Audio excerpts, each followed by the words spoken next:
자, 두 개가 차이 나는구나. 이렇게 보시고요.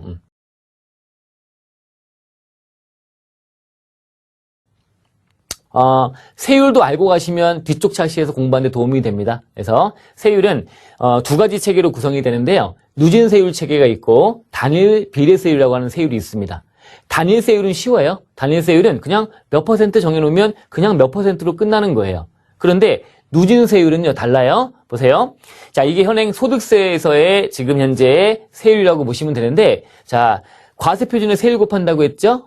과세표준이 1200만 원까지 구해지면요, 여기다가 세율이 6%입니다. 1200만 원까지는 6%예요. 그러면 과세표가 1000만 원이면요, 과세표준 1000만 원이면 6% 곱하시면 60만 원 나오게 되는 세금이 이렇게 되는 거죠.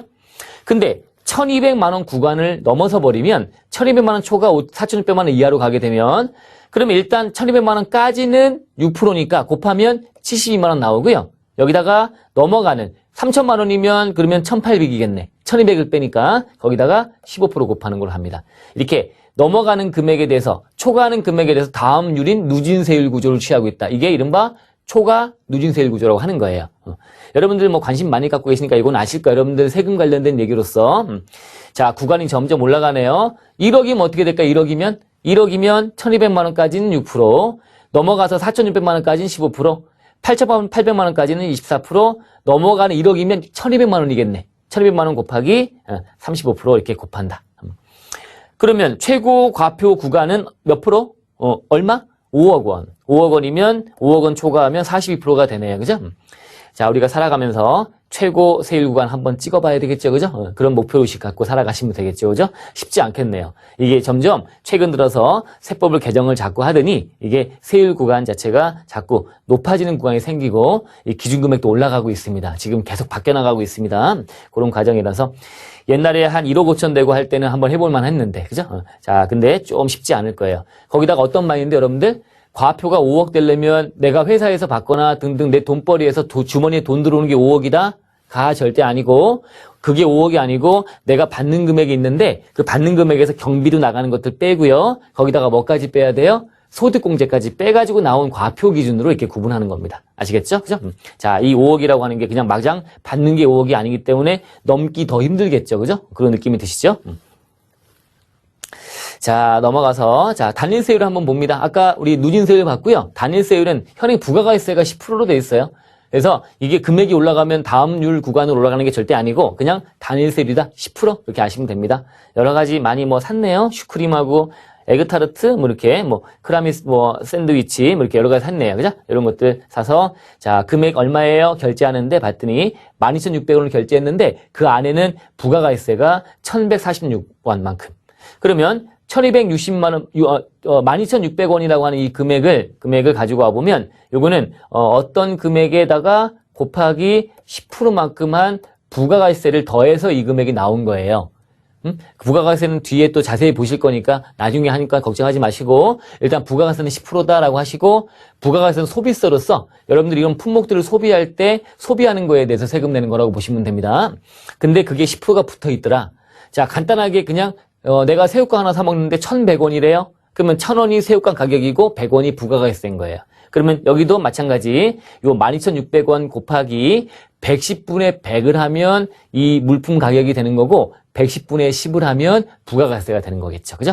그렇게 구분할 수가 있겠죠. 자, 그렇구나. 우리 생활에 되게 밀접한 세금이 부가가세인데 여러분들 잘 생각하지 않고 넘어가시는 분들이 많습니다. 우리 다들 그렇게 내가 부담하는 거야 또 모르고 살아갑니다. 이렇게 저항이 별로 없는 세금이 부가가세인데 우리는 이 다음 차시 뒤에 이어 차시에서 공부해 보도록 할 거예요. 자, 그렇게 하시고 일단 넘어가 보겠습니다. 자, 아까 소득공제하고 세액공제를 좀 알고 가시면 좋겠다고 했는데 뒤쪽에서 더 자세히 보실 텐데 일단 개념만 한번 잡아볼게요. 자, 이른바 소득공제. 자, 여러분들 세율 구간 이제 알았어요. 소득세. 그러면 1,200만 원까지는 6%고 4,600만 원까지는 24%고 이렇게 자, 구간 알았어요. 그러면 이제 소득공제 혜택은요. 보세요. 소득공제는요. 각자 혜택이 다를 수가 있어요. 자, 5천만 원인 사람이 자, 여기 4,600만 원 넘어가면 24%가 되는데요. 5천만 원 사람한테 소득공제를 만약에 500만 원을 시켜주잖아요. 그러면 4,500으로 바뀌잖아요. 그러면 세율 구간이 4,600만 원까지 15%에서 24% 올라가는 구간인데 5천만 원일 때 24% 구간을 적용받고 있었어요. 근데 이게 500만 원 공제가 돼버리니까 쭉 떨어져서 4,500만 원으로 떨어지게 되니까 세율 구간 자체가 15% 다운되는 거네요. 그죠? 이 500만 원 혜택 준 것이 이렇게 제각각 다른 혜택을 보고 있다는 거예요. 만약에 내가 과세 표준 기준으로 요 정도 구간이었는데, 그죠? 요 정도 구간이었는데, 그런데 500만 원만큼 공제가 돼서 이렇게 구간 떨어지게 되면 얼마나 주는 겁니까? 6% 내지 15%가 주는 거죠. 근데 여기 지금 나와 있는 사례에서는 5천만 원에서 4,600만 원까지 줄어드는 400만 원은 얼마만큼 세금 줄어들고 구간이 24%니까 24%만큼 줄어들고 나머지 100만 원 더 줄어드는 금액은 얼마가 줄어들고 15%가 줄어들고 이해되십니까? 자, 그러니까 소득공제는요. 사람마다 받는 혜택이 다를 거예요. 이 구간이 다르거든요. 그러니까 소득공제는 약간 불공평한 겁니다. 어떤 느낌이 좀 드세요? 자, 소득공제를 하게 되면 구간이 올라가서 최고 42% 등을 갖는 사람이 제일 큰 혜택을 봐. 42%만큼 줄어드니까. 근데 6%짜리가 줄어들면 그러면 6%만큼 혜택이야. 그러면 혜택이 되게 낮은 거죠. 그러니까 소득공제는 불공평하다는 얘기를 많이 하게 되는 겁니다. 그래서 지금 현재 소득세 안에서는 소득공제를 세액공제 쪽으로 많이 이관시켜 놨습니다. 그거 나중에 들어보시고요. 아, 소득공제는 구간마다 혜택이 좀 다를 수 있는 그런 혜택이구나. 그죠? 이렇게 보시면 됩니다. 자, 그리고 또 종합소득, 우리 소득세 얘기를 앞으로 많이 진행할 거니까 먼저 밑그림 그리고 가면 되는데, 이 소득세라고 하는 거는, 자, 번 거에 대한 과세인데, 소득에 대한 과세. 누가 번 거? 개인들이 번 거. 법인세도 들어보셨죠? 법인세. 법인세는 당연히 법인이 번 거.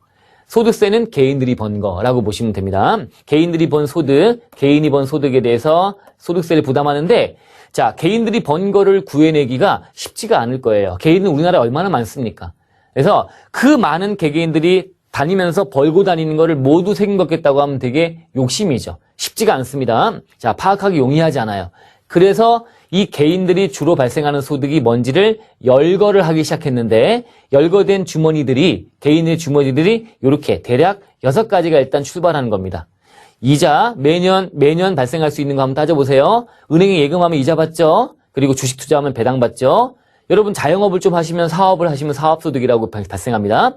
여러분들 일반적인 근로자들 근로소득, 나중에 나이가 되면 연금 타먹으면 연금소득, 로또 같은 게 되면 기타 소득, 이렇게 이 6가지 소득이 매년 발생하는 소득이기 때문에 6가지가 이른바 종합소득이라고 묶어서 과세가 됩니다. 그런데 퇴직소득은 뭐예요? 여러분들 회사를 그만두시게 되면 받는 퇴직금 가지고 세금을 내는데, 문제는 이게 지금 매년 1년당 세금을 내는 걸로 가는데요. 퇴직금은요. 여러분들이 한 회사에 20년 동안 근무하다 그만뒀어요. 그럼 20년 동안 퇴직금이 매년 쌓여나가는데 퇴사할 때 한 방에 과세가 되니, 그러면 아까 봤던 그 누진세율 구조에서 보나마나 몇 프로가 될까요? 퇴직금 많이 받으면 42% 최고 세율까지 가버릴 거예요. 이렇게 되면 문제가 있잖아요. 1년 퇴직금이 쌓여가지고 20년 동안 쌓인 금액이 한 방에 과세가 되면 그런 문제가 있기 때문에 종합소득으로 가서 6%부터 42%까지 가는 그 합치는 세율 구조에 넣지 않겠다는 겁니다. 그래서 별도로 떼가지고 퇴직소득은 따로 과세한다라고 보시면 되고, 양도소득 역시 그런 이유 때문에 내가 20년 전에 땅을 샀는데 20년 동안 땅값이 계속 올랐다는 거예요. 올라가지고 지금 팔았더니 실현돼갖고 과세가 되는데, 이때 땅값 올라간 부분에 대해서 한꺼번에 팔았을 때 과세하니까 누진세율 체계에서 이쪽 구조로 들어가면 안 된다. 여기 합치는 구조가 아니라 별도로 뗀다에다가 양도소득세는 그냥 우리가 알고 있는 그 42% 등까지 가는 세율 구조보다 더 훨씬 높은 세율 구조 적용하는 게 있어요. 그게 미등기 양도 등은 70%까지 갑니다. 이런 어마어마한 세금을 때리기 위해서는 여기에 합치면 안 되겠고 별도로 떼서 과세한다라고 보시면 됩니다. 자, 어쨌든 여러분들 이제 소득세가 밀접하기 때문에 많이 관심 갖는데, 소득세는 3가지네요. 종합소득세, 퇴직소득세, 양도소득세. 종합소득세 안에는 이자, 배당, 사업, 근로, 연금, 기타 이렇게 정해져 있네요. 그죠? 이런 것들 합쳐가지고. 자, 여러분들은 이 중에 근로소득이 발생하는 분들이 태반이고요. 일반적인 개인들은 요게 많다. 근데 여러분들이 온라인 쇼핑몰 같은 투잡을 하게 되면 사업소득이란 게 생기고 2개 소득이 발생한 복소득이 있는 자가 이제 되겠죠. 그죠? 이런 구조구나. 아셨죠? 자, 이렇게 그림 그리고 들어가 봅니다. 자, 그 다음에 또 용어 상식. 세금은 1년에 한 번씩 낸다? 1년에 한 번씩 내느냐? 아니에요. 기간이 정해져 있는데 어떤 그 과세 기간이라고 하는 게 세금마다 제각 달라요. 달라서 어떻게 돼 있냐 이제 보시면 됩니다. 자, 일반적인 이제 소득세, 개인 소득세는 1년이 맞아요. 달력의 1년이라고 부릅니다. 근데 중간에 6월 말에 사망을 해버렸네요. 그럼 6월 말까지만 기간이 진행되고 7월 1일부터는 진행이 안 됩니다. 왜냐하면 돌아가셨으니까요. 사망했으니까요. 요 사망하고 이민 가는 경우에요. 이민. 자, 이민 가는 경우도 딱 이민 가게 되면 그때로 끝나버린다. 그래서 사망했을 때 날짜가 있네 밑에 4월 4일에 사망했다면 4월 4일까지가 과세기간이고 그리고 끝. 4월 5일부터는 없다. 7월 7일 날 이민 가버리면 7월 7일까지만 이자가 과세기간이 진행이 되고 7월 8일부터는 과세기간이 존재하지 않는다가 되는 겁니다. 두 가지만 예외가 있고 나머지는 그냥 1년간 번거 세금 내가 되는 거예요. 자, 여기 이제 있네요. 1월 1일 4월 4일까지. 그 다음에 1월 1일 7월 7일까지 말씀드린 겁니다, 이미. 자, 넘어가시고요. 자, 그 다음에 또 과세기간이 법인세, 여러분들 밀접하잖아요? 여러분 다니는 회사. 법인세는 그냥 정해보래요. 정해서 딱 정해놓지 않을 테니까 니네가 정해보래요. 법인이 정관 등에다 정하면 되겠죠? 정한 게, 기간이고, 다만 1년을 초과하지 못한다고 되어 있습니다. 세금 내기 싫으면, 그러면 회사 문 닫을 때까지도 기간을 정해버리면 돼. 문 닫을 때 돈 없으면 세금 안 낸다? 그리고 문 닫아버리면 배째라? 이렇게 해버리면 안 되잖아요. 그죠? 그래서 일반적인 법인들은 다 1년마다 세금을 내는데 너 혼자 1년 넘는 기간으로 하게 되면 너는 불이익 받는다. 너만 혜택 받는다. 그래서 안 된다라고 하고 있습니다. 자, 세금은 매년 다들 세금 내고 있는 나는 2년마다 한 번 세금 낸다고 생각해보세요. 1년마다 나오는 세금을 그때 안 내고 은행에 예금했다가 1년 있다가 찾아갖고 원금 세금 내고 이자는 내 주머니 남네요. 그러면 불공평하잖아요. 그래서 1년을 못 넘게 해놨습니다. 그죠? 그렇구나. 부가가세, 자, 뒤에 또 볼 텐데, 일단 느낌, 그냥, 용어 정리니까, 간이과세자라는 자들이 있습니다. 되게 열악한 자들이에요. 1년에 4,800만 원이 안 되는 자예요. 진짜 열악한 자들이죠? 이런 자들은 그냥 1년에 한 번만 신고하래요. 그런데 우리 주변에 보는 일반적인 사업자들은 일반과세자가 많습니다. 일반과세자는 1년에 2번 신고하는구나 정도. 뒤에 또 볼 거고요. 1년에 2번 신고하는구나. 자, 이게 기간이라고 하는 겁니다. 세금이라고 하는 거는 기간을 묶어가지고 과세하는 것들이 많구나. 법인세, 소득세, 부가세 그런 것들. 이런 것들은 기간으로 묶어가지고 과세하는 건데 그 기간이라고 하는 거를 개인들은요, 소득세는요, 그냥 달력의 1년. 근데 사망 출국은 예외. 그리고 법인세는 네가 정해봐라. 근데 1년을 못 넘게 하겠다. 부가가세는 간이과세 1년에 한 번 하는 거고 일반과세는 1년에 2번 하는구나. 그죠? 1기, 2기 나눠가지고 이렇게 돼 있구나. 자, 그 다음에 또 소득세 신고납부 기한입니다. 자, 신고납부라는 것도 용어 아시면 될 것 같아요. 자, 우리가 자발적으로 신고납부를 하는 세금들이 많습니다. 소득세도 그 일종이고요. 자, 소득세 언제까지 신고납부하느냐? 자, 달력의 1년 기준으로 과세기간이 끊기기 때문에 이때 딱 끝납니다. 과세기간 끝나면 12월 말, 그러면 다음 연도 5월 말까지 신고납부하라라고 되어 있습니다. 5월 말까지. 그러면 소득세는 5월 말까지 한다는데 나는 세무서에 한 번도 신고납부한 적이 없는데? 근로자인데? 근로자들은 연말 정산을 미리 해버리고요. 5월 달에 세무서 찾아가지 않도록 하고 있다라고 보시면 됩니다. 근데 연말 정산으로서 내 근로소득에 대한 거는 다 정산돼서 끝났는데 여러분들 매년 하고 있는 거 연말 정산. 근로는 끝났는데 여기다가 플러스 알파로 사업이 있다든가 등등 소득이 더 있는 자들은요. 어쩔 수가 없어요. 이런 자들은 다시 5월 달에 신고납부를 해야 되는 문제가 되는 겁니다. 왜냐하면 연말정산은 근로만 가지고 정산해서 정산 납부했거든요. 그러면 추가 소득이 더 있다면 세금이 달라질 거니까 다시 신고납부를 또 해야 된다. 이런 케이스가 되는 경우가 있습니다. 일반적인 우리나라의 근로자들은 다 정산하고 더 이상 소득이 없기 때문에 5월 달에 세무서 간다라고 하는 것조차 모르고 살아가고 있습니다. 자, 그 다음에 또 신고납부 기한이 법인세 아까 잠깐 얘기했고요. 자, 부가세 얘기했는데 그 기간을 정했네요. 법인세는 어떤 1년을 넘지 않는 범위 내에서 기간 정해놨고 부가세도 어떤 기간이 존재하는 거고 이 기간 끝나면 언제까지 요거에 대한 신고납부를 할 거냐. 이건 기간이고요. 이 기간 끝나면 언제까지 할 거냐. 법인세는 3개월. 그죠? 3개월.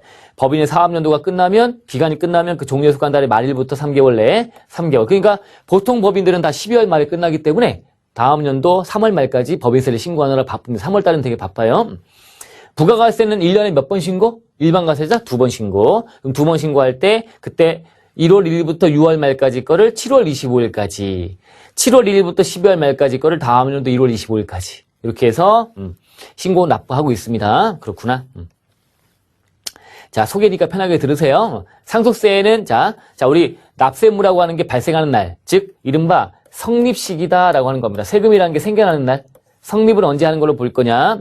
아버지가 돌아가시면 상속세 내야 되는 거죠? 돌아가신 날. 증여는 증여받은 날. 그죠? 종부세나 재산세 같은 경우에는 자, 어떤 주택이나 토지나 등등 자산들을 보유하는 자가 내는 세금이에요, 이게. 보유하는 자가.